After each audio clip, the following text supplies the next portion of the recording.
What's up everybody, I am Bucky Badger W, and today I am back with my 2021 NBA mock draft. Today I'll just be doing the lottery because I'm trying to keep the video relatively short. The rest of the draft will be coming out in a later video before the draft, but it'll still be a rather long video, so buckle in. So leading up to this NBA draft, I've done a lot of research and preparation to ensure that I can be as accurate as possible on these prospects, but I'll still make mistakes. If you think I'm way too high or way too low on a player, tell me. I'd be happy to tell you why I'm higher or lower on that player, and who knows, you may even change my mind. Before we start, please know that this mock draft is meant to portray what I would do, not what I think the teams will do, just so we're clear. Also, I will put the timestamps to each pick in the description of the video in case you want to skip forward to your favorite team or player. Finally, as I've said, I've spent a lot of time scouting these players, looking at team needs, making visuals for the video, and writing the scouting reports for these players. So if you like the video, it'd be much appreciated if you toss me a like and potentially even a subscription. Most importantly, please share the video to get it out to as many people as we can get it to.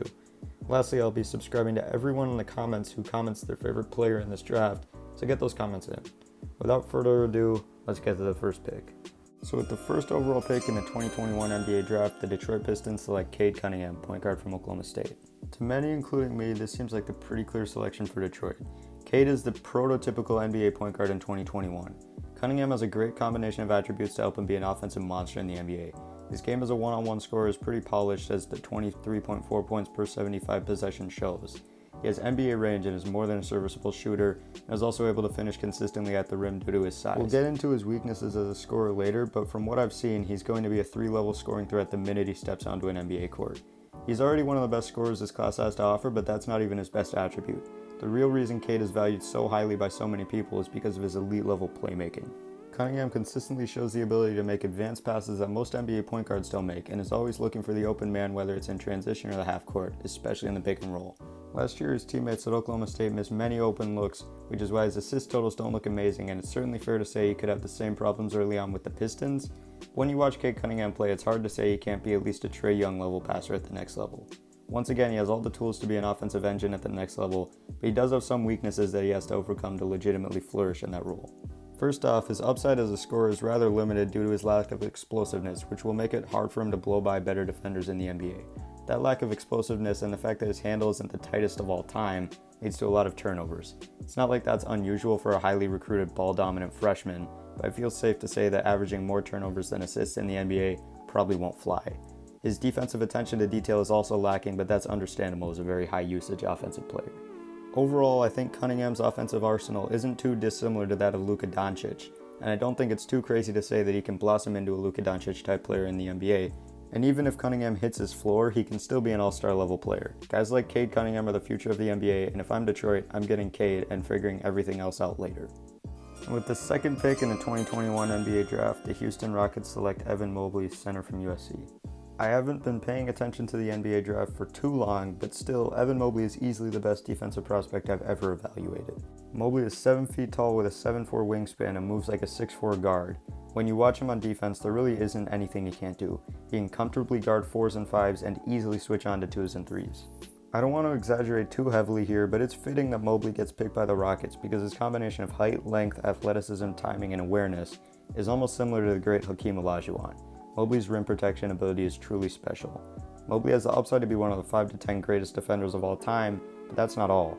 On offense, his combination of length and timing are once again an important factor, as he'll walk into the league as a very good lob threat in the pick and roll. And his ceiling should be very scary as well, as Mobley has shown flashes of being more than a serviceable shooter from outside, as well as grab-and-go ability in transition, and he's already a very good passer for a big as a roller. By far, Mobley's biggest weakness is that he weighs in at only 215 pounds, and guys like Joel Embiid will toss him around early in his NBA career. If he can put on some more muscle earlier in his career and try to be more assertive on offense, the sky's the limit for Mobley. The only problem with Houston selecting Mobley here is that in 2021, Christian Wood developed into a borderline all-star caliber player at only 25 years old, and he plays a very similar role to Mobley. But in my opinion, in the NBA draft, talent is way more important than fit, especially at the top of the draft. Drafting for fit instead of talent at the top of drafts is how the Kings ended up with Marvin Bagley instead of Luka Doncic. If Houston, like me, believes that Mobley is easily the second best player in this class, and even has an argument for number 1, they'd be stupid to pass up on him. In the long run, talent always trumps fit. Overall, I have Mobley's upside listed as Anthony Davis, but honestly, it's probably higher than that, and his floor is definitely the highest in the draft as well. The Rockets are very lucky to have a player like Mobley fall into their laps at pick number 2. With pick number 3 in the 2021 NBA draft, the Cleveland Cavaliers select Jalen Green, shooting guard from the G League Ignite. Many people actually think Green is the pick at number 2 instead of Mobley, and on Twitter I've made it very clear that I don't support that at all, but I would like to say that's not a criticism of Green, but more that I really like Evan Mobley, if I haven't made that clear already. When you project Jalen Green into the NBA, one thing is clear: he's a bucket getter. At just 19 years old, Green lit up the G League for an efficient 19.6 points per 75 possessions, but it's not just the stats that tell the story, the film does too. My ceiling for Jalen Green is Donovan Mitchell, and that's definitely one of my favorite pro comparisons for the video.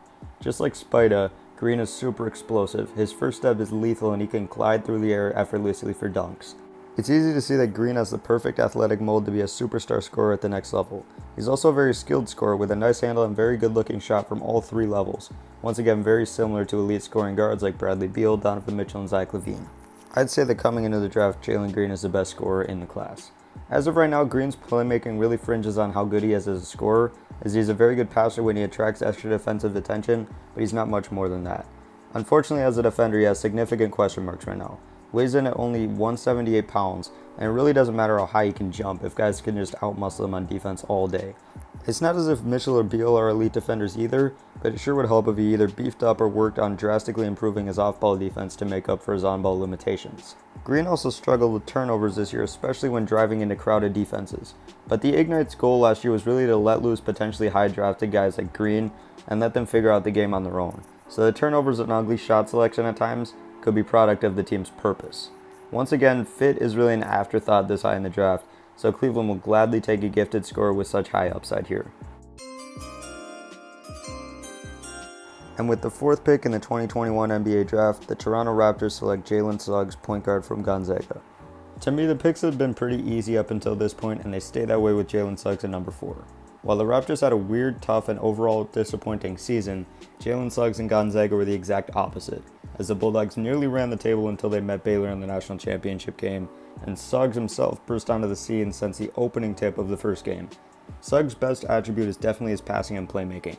Now, 2021 Gonzaga is one of the greatest off-ball offensive teams college basketball has ever seen, so that may have inflated his stats, but the film doesn't lie. His ability to read one step ahead of the defense and constantly make the right read is among the best in this class and is why he'll be picked here.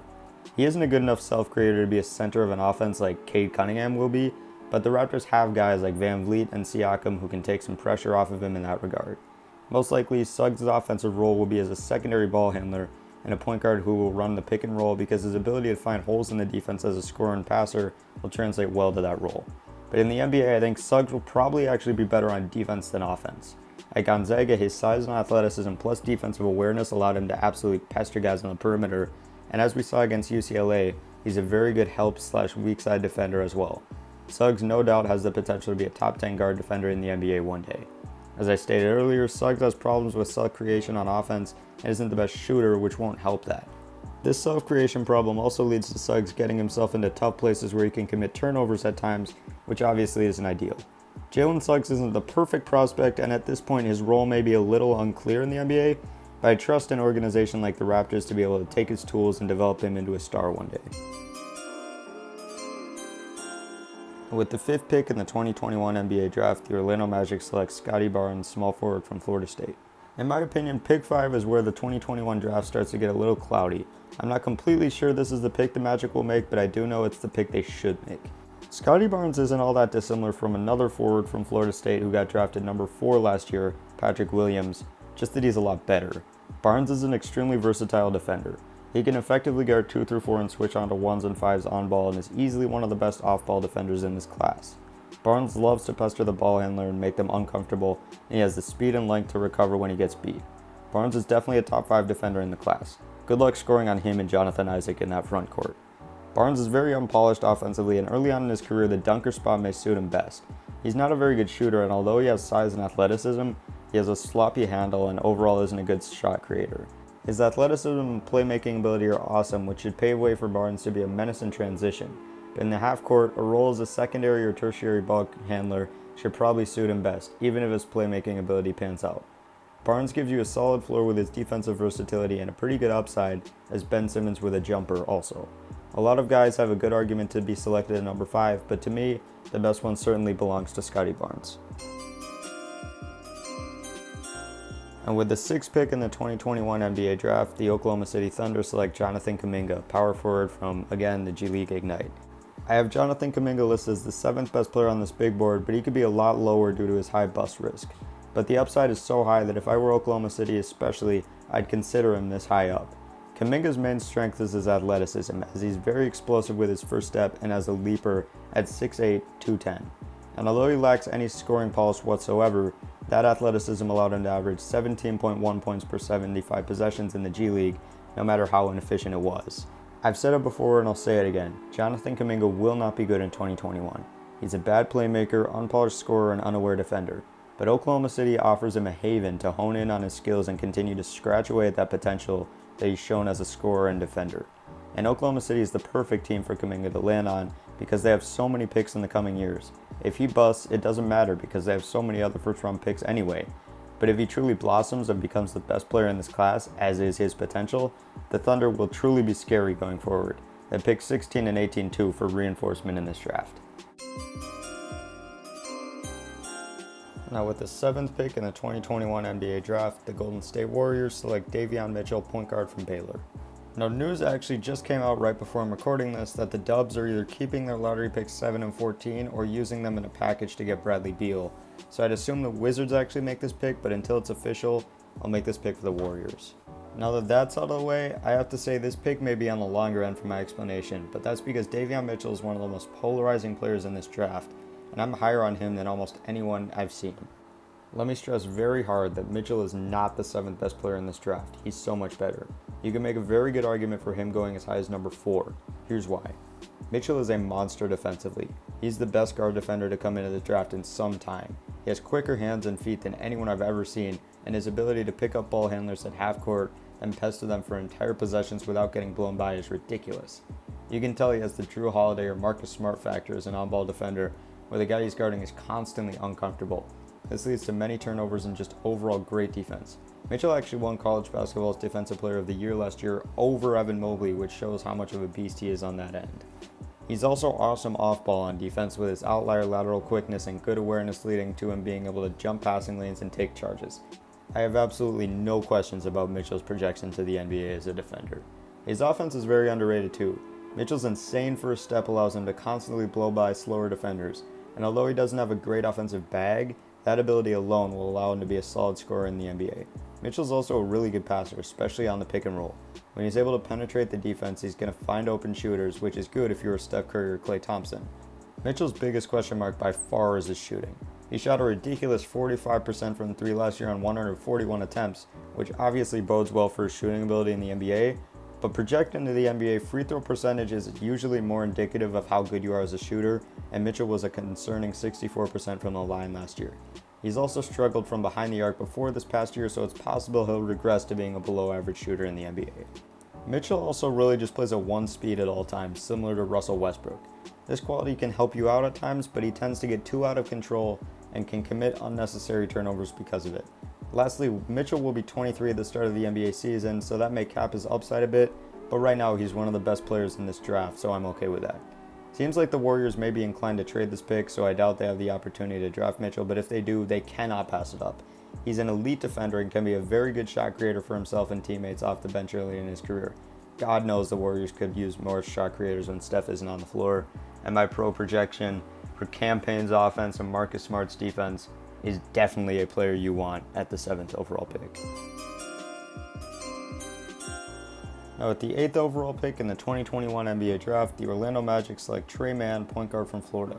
Just like pick number 5, the Magic once again select an in-state stud to head of the roster, and who wouldn't love the combination of Barnes and Mann to start off your rebuild? Mann especially just plays in a way that to me screams NBA. Mann projects as an offensive engine at point guard because of his nuance and feel as a scorer and in the pick and roll. He has a nice looking shot from the outside, has the Trae Young-like floater game, and his handle and size give him the ability to get to the basket effectively and score off the dribble. He's also a gifted scorer and distributor in the pick and roll with a nice ability to change speeds fluently and find the best shot for either himself or his teammates. Mann has struggled with turnovers as at times he tries too hard to force the ball into tough places and make crafty passes. he should cut down on those if he wants to be the center of an offense in the NBA. And although Mann is long and tall, he can get pushed around on defense due to being a light 178 pounds, and also tends to lack consistent effort and awareness on the defensive end. Guard defense isn't necessarily the most important thing in the world in the NBA, but it would be nice if he was able to tighten up on that end. Overall, Mann will end up being a primary ball handler for the Magic, and once again, fit is really unimportant here. It means very little to me that Cole Anthony and Markelle Fultz are already in the building, because it is always more important to get the best player you can get. Mann is that guy. Now with the 9th pick in the 2021 NBA draft, the Sacramento Kings select Moses Moody, shooting guard from Arkansas.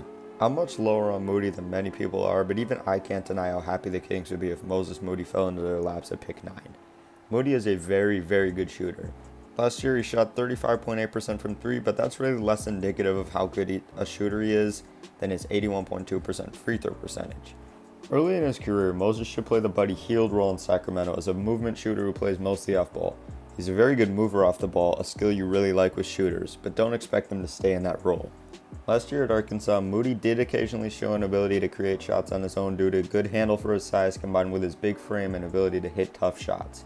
Moody doesn't have a quick first step or an explosive jump at all, so his ceiling as a scorer if everything goes right is probably something like Chris Middleton, but that's absolutely good enough. Another strength of Moody's is his defensive potential, but there are questions there. He has elite length, which should make him super hard to go around, and he has good awareness off the ball, but he gets blown by a lot more than you'd like on ball. He needs to improve his lateral quickness and effort on that end if he wants to be an instant contributor in Sacramento. The player comp of Devin Booker / Chris Middleton for Moses Moody is one of my favorites in the draft, and that just may be the type of guy the Kings need to take the next step. Now with the 10th pick in the 2021 NBA draft, the New Orleans Pelicans select Jared Butler, shooting guard from Baylor. Now I've said before that fit really isn't important for me early in the draft, but I'm going to go back on my word here. There are two teams who I think need to consider fit heavily when making their decisions in the lottery this year: the Golden State Warriors and New Orleans Pelicans. Golden State is in the middle of a championship window and needs immediate contributors in the draft if they decide not to trade their picks, and New Orleans really needs spacing. Here's why.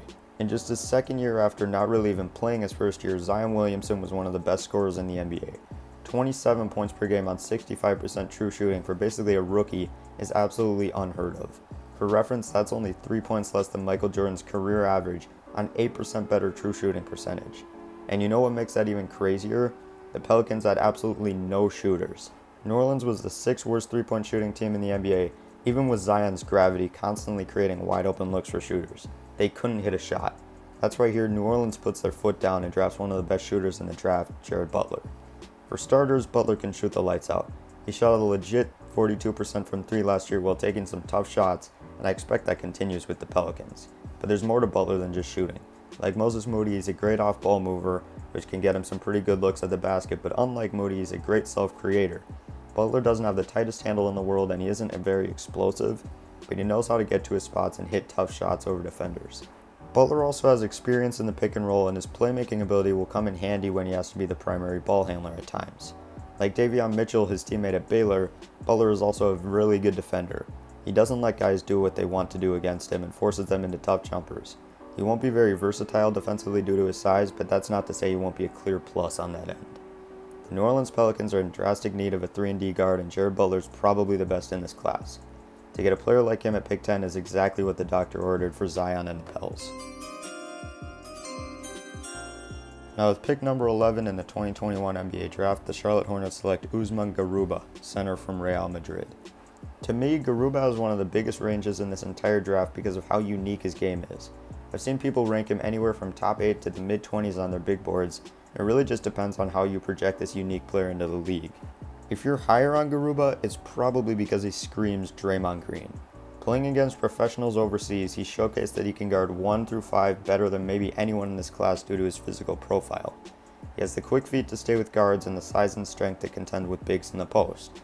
He also possesses a tremendous IQ off the ball and knows when to make rotations to recover and block shots. Garuba's even been spotted picking up guards full court, just making life way tougher on the offense. Offensively, Garuba adds little to nothing at this point in time. Maybe he can develop into a short roll threat eventually, and for now he can potentially be solid in the dunker spot, but let's be honest, if you're drafting Usman Garuba, it's for his defense. Anything he develops offensively is house money. Now the main problem I see with Garuba is his size. I made the Draymond comparison earlier, and Garuba is actually the same weight as Green and 2 inches taller, but Draymond has been able to make up for his size limitations in the NBA due to possibly having the best defensive awareness of all time. It's not really fair to expect that from Garuba, which means his upside could be a little bit capped on defense. The most important defensive archetype for a team by far is a rim protector, and Garuba's size may put a limit on how good he can be at that. It's possible Garuba develops into a great rim protector and proves me wrong, but I feel safe saying he'll never be Rudy Gobert or even Anthony Davis caliber in that department.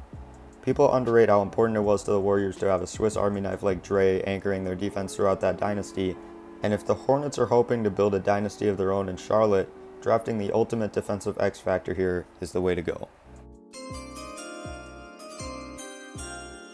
Now with the 12th pick in the 2021 NBA Draft, the San Antonio Spurs select Franz Wagner, small forward from Michigan. Now this won't be the flashiest pick in the world, but it's a good pick nonetheless. Franz is actually like Scotty Barnes in a lot of ways, mostly how he's a versatile wing defender who will have success guarding at least 2 through 4. Again, Franz is very quick and strong, and really knows the best ways to get into ball handlers and irritate them with his athleticism while not getting blown by. Franz is long, athletic, switchable, great at getting through screens and aware off the ball, similar to a guy like Jimmy Butler. That's where I see his defensive ceiling. On offense, you can't ignore that Wagner has his issues. He isn't explosive and therefore doesn't create shots at a very high level at all, and is also a poor finisher. What he does bring to the table on offense, though, is good playmaking and cutting. Despite being a poor scorer, Wagner is constantly able to make good decisions in the pick and roll, leading me to believe he has upside as a secondary ball handler in the NBA. He's also one of the best cutters in this class, constantly knowing how to catch the defense off guard and help out his teammates on a backdoor cut for easy offense. Once again, Franz likely won't be the flashiest player in the NBA, but when have the Spurs ever been about being flashy? This is a good pick for them. And with the 13th pick in the 2021 NBA Draft, the Indiana Pacers select Josh Giddey, shooting guard from the Adelaide 36ers of the NBL. I'm definitely lower on Giddey than most, but even I would be giddy for the opportunity to select the Aussie at pick 13. When watching Giddey, one thing stands out above all. His playmaking ability is among the highest in this class. It's on the same tier of guys like Cade, Suggs, LaMelo, Luka, Trey, and Ben Simmons, just to name a few guys from recent years. That's a very, very good start for a prospect. Whether it's in transition, off a driving kick, or especially in the pick and roll, Giddey consistently shows a great ability to find open teammates and set them up nicely, which is a quality every NBA team would love to have. Giddey has plenty of offensive weaknesses, but his playmaking ability really speaks volumes for me. About those offensive weaknesses, it's going to be tough to get opportunities to initiate offense and make plays if Giddey isn't a scoring threat, and I fear that happening. Giddey doesn't have a great handle or much explosiveness to him, not to mention shooting should actually be a weakness of his. I think not being able to put pressure on a defense with his scoring severely limits his playmaking ability. He'll have to get the scoring part figured out if he truly wants to reach his offensive potential. On defense, Giddey is really a neutral due to his below-average on-ball defense, regularly getting blown by on drives to the basket, but his off-ball defense makes up for that because he knows how to position himself in passing lanes to get steals and is always making the right rotations. Once again, the NBL has supplied us with an elite playmaker with size. Once again, shooting consistency is an issue and so is defense, but you'll take the good with the bad as long as you can get your hands on that playmaking upside. Last year was LaMelo Ball, this year is Josh Giddey. Australia is on fire. And with the 14th pick, the last pick of the lottery of the 2021 NBA Draft, the Golden State Warriors select Corey Kispert, small forward from Gonzaga. The Warriors make up for not picking a floor spacer at pick 7 by picking the best one in the draft here at pick 14. The Warriors were a very flawed team last year, and if it weren't for the brilliance of Steph Curry, they would be picking a whole lot higher in the lottery. Offensively, they had nothing outside of what Curry could give them, and it showed late in the season. Teams could triple team Steph with no penalty whatsoever because whoever was on the receiving end of Curry's pass was no threat to do anything with the ball in their hands, much less shoot it. The Warriors will make this pick because if there's anything Corey Kispert can do, it's shoot a basketball. Kispert shot 44% from 3 last year on 6.5 attempts per game. He basically did the same thing the year before, so it's no fluke. There's a lot of Joe Harris in Kispert's game, and when you shoot like those guys can, there will always be a role for you in the NBA. Kispert's another guy who can move really well without the basketball, and that's become a staple of Golden State's offense over the years, as Klay and Steph are both top 10 off-ball offensive players ever, with Steph being the GOAT in that regard. Kispert is a good pick here, but honestly he has the lowest upside of anybody drafted in the lottery by far. Kispert has never been and likely will never be a threat to break down the defense off the dribble thanks to his below-average athleticism and handle, meaning he probably will never be a game changer on offense. Kispert's off-ball defense is solid, but he has major work to do on ball where he has very clunky feet and has a really tough time trying to stay with guards on the perimeter. With Corey Kispert, what you see is what you get. He's a shooter and not much else. Fortunately for Golden State, that's exactly what they need to try and chase down another championship. So that does it for my NBA lottery mock draft. I actually just got a notification on my phone right as I started recording the Kispert pick that the Pelicans and Grizzlies have made a trade which sends Jonas Valanciunas in the 17th pick to New Orleans and the 10th overall pick, Eric Bledsoe, Steven Adams, and a 2022 first rounder to Memphis via the Lakers. Let me start off by saying it's a good trade for both sides in my opinion, and I'll comment more about it on Twitter probably before this video is even uploaded. Also, as I've already recorded this entire video, and that pick would shake up the entire draft as it moves from New Orleans to Memphis, I decided to say that any trades made from this point on, including that one, will not count for my mock draft, seeing as there will also be draft night trades that I won't foresee happening anyway. With that out of the way, huge thank you to everybody who stuck with me throughout the entire video. If you liked the video, once again, like, subscribe, comment, and share, but also be on the lookout for the next video. There's some picks in that one that I really like. Once again, it's the post-lottery one. Picks 15 to 30, and maybe also the second round. We'll see how it is. That said, once again, thanks to everybody for watching the entire video and have a great rest of your day.